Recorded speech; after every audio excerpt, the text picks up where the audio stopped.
ilaha illallah Muhammadun Rasulullah. Innal hamdalillah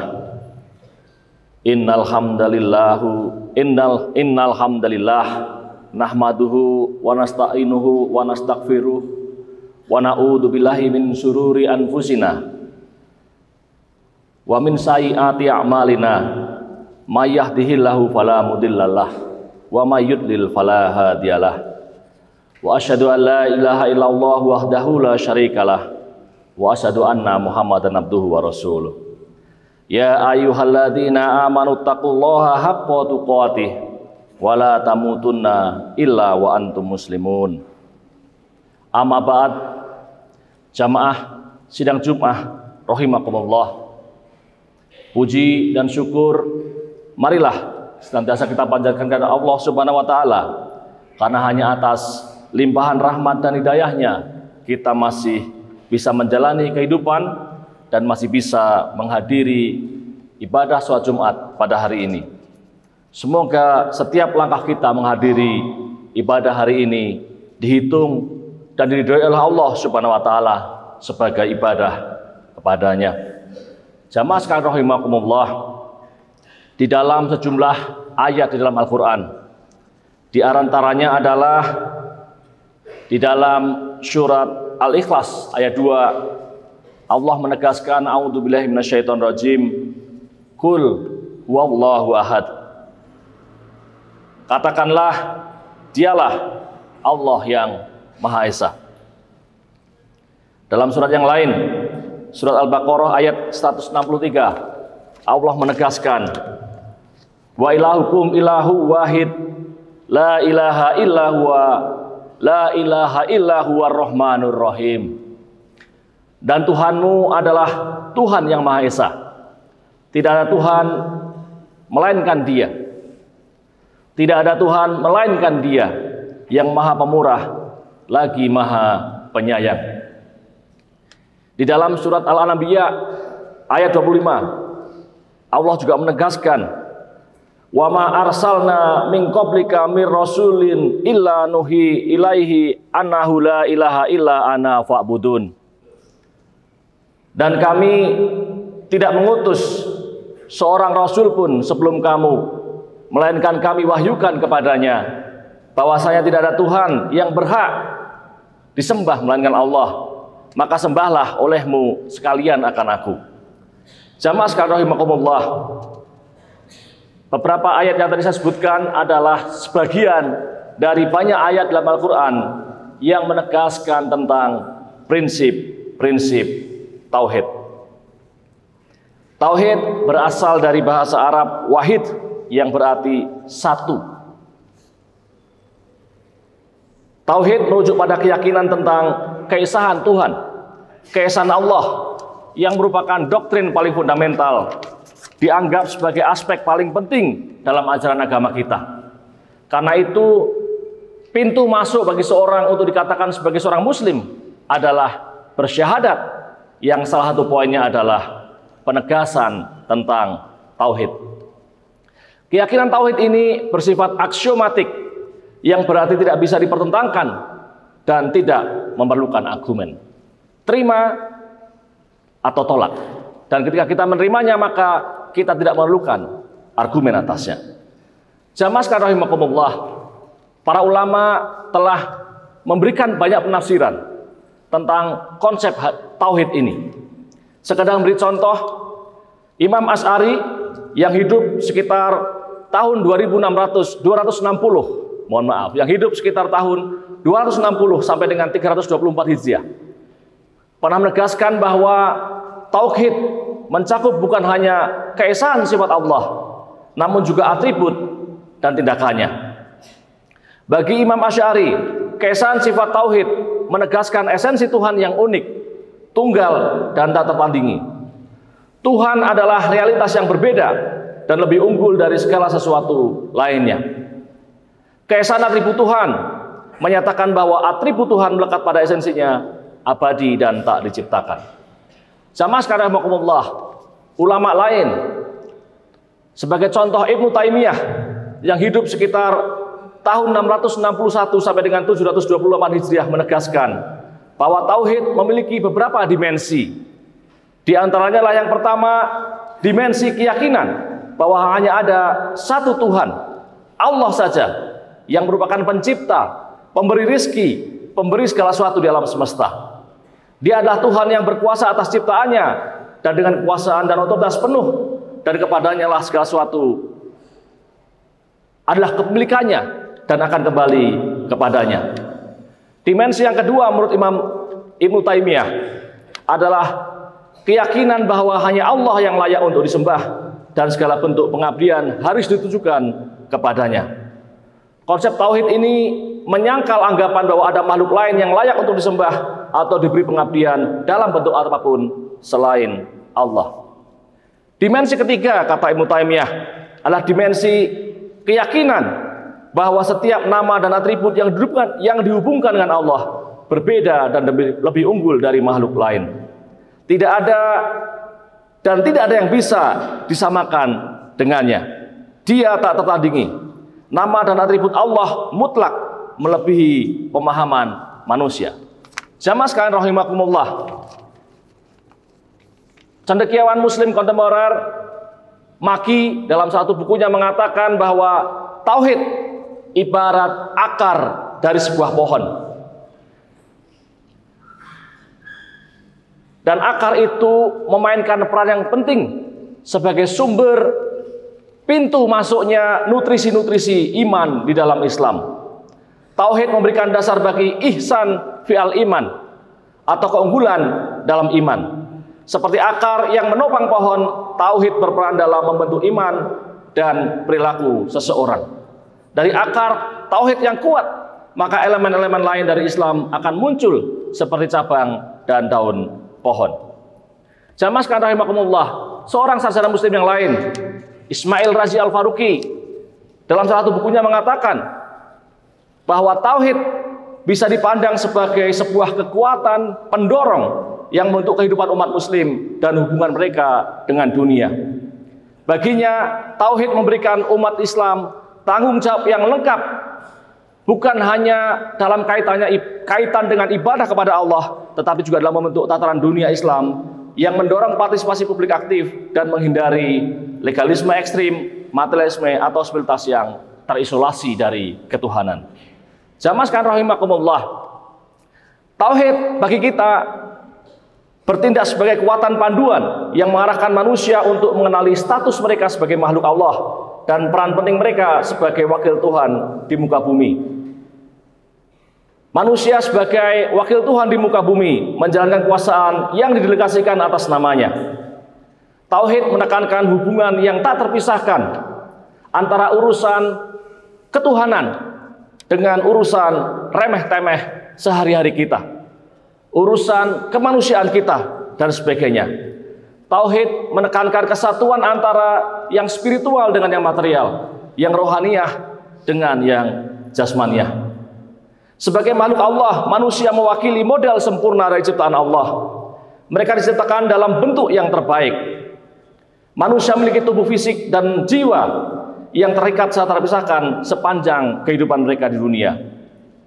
Ketika kemudian pada waktu yang meninggal, tubuhnya akan hancur, sementara jiwanya akan terus berlanjut. Jamaah sekalian rahimakumullah, satu poin penting yang mungkin bisa kita tegaskan tentang peran manusia dalam konteks tauhid ini adalah bahwa dengan posisi kita sebagai wakil Allah di muka bumi, maka kita memiliki tanggung jawab bukan hanya dalam urusan yang bersifat pribadi, tetapi juga tanggung jawab yang bersifat sosial. Jamaah sekalian rahimakumullah, peran manusia sebagai wakil Tuhan di muka bumi mencakup kewajiban untuk secara aktif terlibat dalam pemeliharaan alam semesta dan menggunakan sumber daya dengan cara yang mencerminkan nilai-nilai ilahi, mengakui bahwa sumber daya tidak boleh dieksploitasi secara sembarangan atau sia-sia, melainkan harus berkelanjutan dengan rasa syukur dan kesadaran. Dan itu semua dilakukan sekali lagi bukan hanya pada konteks pribadi, tetapi juga pada konteks sosial. Maka dari itu jamaah sekalian rahimakumullah, beberapa tokoh menegaskan tentang perlunya kita sebagai muslim yang kemudian juga berada dalam lingkungan intelektual yang berada dalam lingkungan perguruan tinggi sebagai cendekiawan untuk kemudian bukan hanya memahami tauhid itu pada konteks pribadi kita, dalam amalan-amalan pribadi kita, tetapi juga kemudian menerjemahkannya ke dalam perilaku kita sebagai cendekiawan, yang mencakup diantaranya adalah kemauan untuk terlibat dalam upaya kita mengubah masyarakat. Saya menyebutnya sebagai transformasional. Jamaah sekalian rahimakumullah, sebagai cendekiawan muslim, maka kita harus transformasional. Dan nanti sebagai cendekiawan muslim, untuk bidang tertentu, terutama ilmu sosial, kita juga perlu berpikir tentang sebuah disiplin ilmu yang transformasional. Apa yang dimaksud dengan transformasional itu?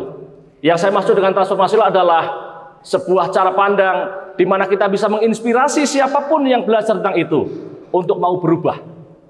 Kemudian kita juga memberikan panduan tentang bagaimana berubah. Dan kemudian memfasilitasi perubahan. Perubahan dari apa? Perubahan dari keadaan yang sekarang yang belum ideal ke dalam keadaan yang lebih ideal. Jamaah sekalian rahimakumullah, apa yang dimaksud dengan keadaan yang ideal?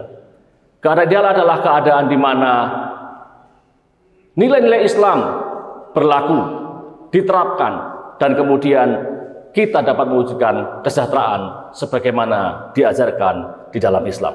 Jamaah sekalian rahimakumullah, semangat inilah yang kemudian mewarnai upaya para cendekiawan ketika mereka berupaya untuk mengembangkan disiplin-disiplin ilmu tertentu yang terkait dengan upaya untuk mewujudkan keadaan yang ideal itu. Jamaah sekalian rahimakumullah, upaya itu tidak selalu mudah, tetapi mudah-mudahan kita sebagai cendekiawan muslim setidak-tidaknya berpikir kita harus melakukannya. Barakallahu li wa lakum fil Qur'anil Karim wa nafa'ani wa iyyakum bima fihi minal ayati wa zikril hakim wa qur rabbighfir warham wa anta khairur rahimin.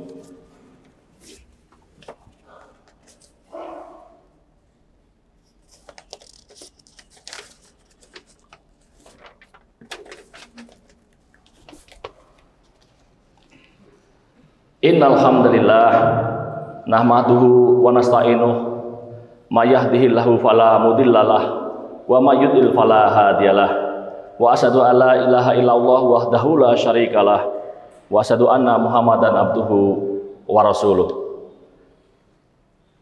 Allahumma sholli wa sallim ala Muhammad wa ala alihi wa sahbihi ajmain. Jamaah sekalian rahimakumullah, izinkanlah saya sebagai khatib mengajak kepada diri saya sendiri dan juga kepada jemaah sekalian sekali lagi untuk mendekatkan diri kita kepada Allah, untuk menjadi takwa dalam artian yang sebenarnya, yaitu mengikuti segala perintahnya dan menjauhi segala larangannya. Jemaah sekalian rahimakumullah, tentu saja di antara bentuk takwa itu adalah kemauan kita untuk berkontribusi di dalam melakukan transformasi di dalam masyarakat dari keadaan yang belum ideal menjadi keadaan yang ideal. Jamaah sekalian rahimakumullah, kita tahu bahwa transformasi seperti inilah yang pada dasarnya dilakukan oleh para nabi. Ketika mereka mendapatkan perintah dari Allah untuk kemudian mengubah masyarakatnya dari yang belum islami, yang belum ideal menjadi ideal. Jamaah sekalian rahimakumullah, bagaimana kita bisa berkontribusi untuk melakukan transformasi itu? Mungkin secara sederhana, saya dapat menjelaskan 4 ruang lingkup yang bisa kita upayakan untuk melakukan transformasi tadi. Jamaah sekalian rahimakumullah, hal pertama yang kita lakukan sebagai cendekiawan, sesuai dengan bidang ilmunya masing-masing, dan mungkin terlebih lagi pada konteks bidang ilmu sosial, adalah memahami seperti apa gambaran idealitas di dalam Islam, perilaku yang ideal di dalam Islam, dan kemungkinan implikasinya bagi masyarakat, bagi perekonomian, dan seterusnya. Yang dimaksud dengan kondisi ideal sekali lagi adalah kondisi yang konsisten dengan nilai Islam dan kemudian kondusif bagi terwujudnya kesejahteraan. Yang kedua, jemaah sekalian rahimakumullah, kita sebagai ilmuwan, sebagai cendekiawan, sebagai akademisi dapat berkontribusi mengevaluasi keadaan aktual di sekitar kita. Bagi ilmuwan sosial, mereka bisa mengumpulkan data, penelitian empiris, mungkin kuantitatif, mungkin kualitatif, dan sebagainya, atau mungkin juga menggunakan pendekatan mixed method dan seterusnya, dengan segala macam variasi detailnya. Tapi intinya kemudian kita mengevaluasi perilaku aktual dan implikasinya terhadap apa yang ada dalam masyarakat, terhadap perekonomian, dan sebagainya. Kata kuncinya adalah yang aktual.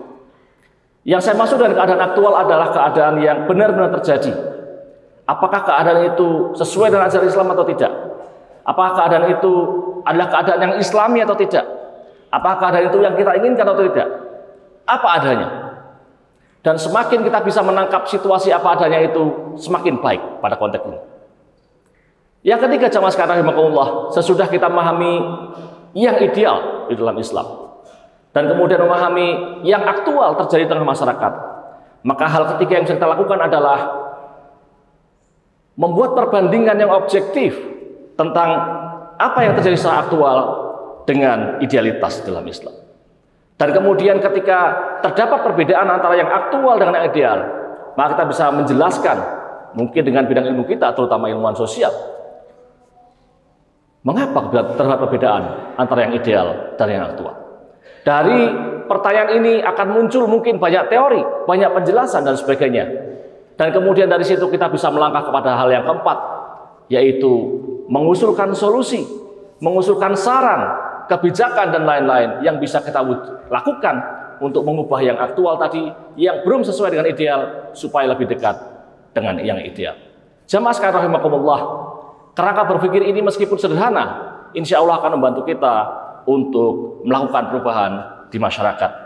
Sesudah kita masuk ke yang keempat dan kemudian kita implementasikan, kita bisa kembali kepada yang nomor 1 dan nomor 2. Kita evaluasi kembali apakah saran, kebijakan dan lain-lain sudah kita lakukan itu berhasil atau tidak, dan begitu seterusnya, sehingga menjadi sebuah proses yang berkelanjutan dan bisa membantu kita untuk bisa melakukan transformasi di dalam masyarakat. Dengan demikian insya Allah mudah-mudahan sedikit demi sedikit, banyak demi banyak, kita akan bisa melakukan perubahan di dalam masyarakat. Jamaah sekalian rahimakumullah, mudah-mudahan Allah menguatkan kita semuanya, minimal memberikan kemauan dan kemampuan kepada kita untuk mengupayakan hal yang sedemikian. Innallaha wa malaikatahu yusholluna ala nabi ya ayyuhalladzina amanu shollu alaihi wasallimu taslimah. Allahumma sholli ala Muhammad wa ala ali Muhammad kama sholaita ala Ibrahim wa ala ali Ibrahim innaka Hamidum Majid. Jamaah sekalian rahimakumullah, marilah kita akhiri khutbah kita pada kesempatan hari ini dengan bersama-sama berdoa kepada Allah. A'udzubillahi minasyaitonir rajim. Bismillahirrahmanirrahim. Allahumma ighfir lil muslimina wal muslimat wal mu'minina wal mu'minat al ahya'i minhum wal amwat. Rabbana dzalamna anfusana wa illam taghfir lana wa tarhamna lanakunanna minal khasirin. Rabbana la tu'akhidna in nasina aw akhtana. Rabbana wa la tahmil alaina isran kama hamaltahu alal ladzina min qablina. Rabbana wa la tuhammilna ma la taqata lana bih wa'fu anna waghfir lana warhamna anta maulana fansurna alal qaumil kafirin. Rabbana la tuzigh qulubana ba'da id hadaitana wa hab lana min ladunka rahmah innaka antal wahhab. Rabbana atina min ladunka rahmatan wa hayyi lana min amrina rasyada. Allahumma arinal haqqo haqqo warzuqna istiba'a wa arinal batila batilan warzuqna istinaba. Rabbana hab lana min azwajina wa dzurriyyatina qurrata a'yun waj'alna lil muttaqina imama. Rabbana atina fid dunya hasanah wa fil akhirati hasanah wa qina adzabannar wa qina adzabannar wa qina adzabannar. Wa sallallahu ala Muhammadin wa ala alihi wa sahbihi wasallam. Subhana rabbika rabbil izzati amma yasifun wa salamun alal mursalin walhamdulillahi rabbil alamin. La ilaha illallah Muhammadun Rasulullah.